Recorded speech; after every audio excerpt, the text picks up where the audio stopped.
South ఇండియాలోని అతి తక్కువ ధరలకి రత్నాలనందించే ఏకైక సంస్థ 6JVR. నొప్పి అసలు ఈ పెయిన్ వింటేనే నిజంగా కష్టంగా అనిపిస్తుంది.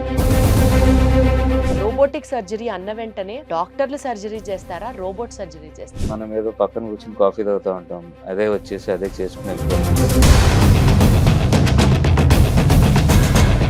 పబ్లిక్ ఎంత యాక్సెప్టింగ్ ఉన్నారు సార్ ఈ రోబోటిక్ సర్జరీస్ కి? ఒక కొత్తది ఏదైనా వచ్చినప్పుడు ఇది ఎంతవరకు పనిచేస్తుంది? పేషెంట్ రోబోటిక్ సర్జరీ ఎందుకు ఆప్ట్ చేసుకోవాలి?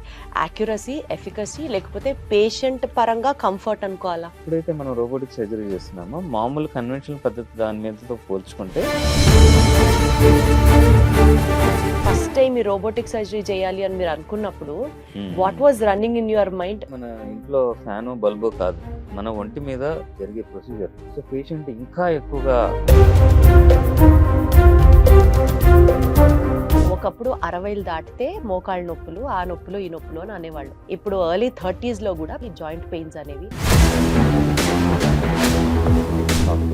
వాట్ ఎవర్ ఏంటంటే ఎక్కువగా కూర్చునే జాబ్స్ అనేది ఎక్కువ అవడం వల్ల దానికి ఏంటంటే వెయిట్ కంట్రోల్ అనేది లేదు. ప్రతి సంవత్సరం 3 నుంచి 4 కేజీలు పెరుగుతాం.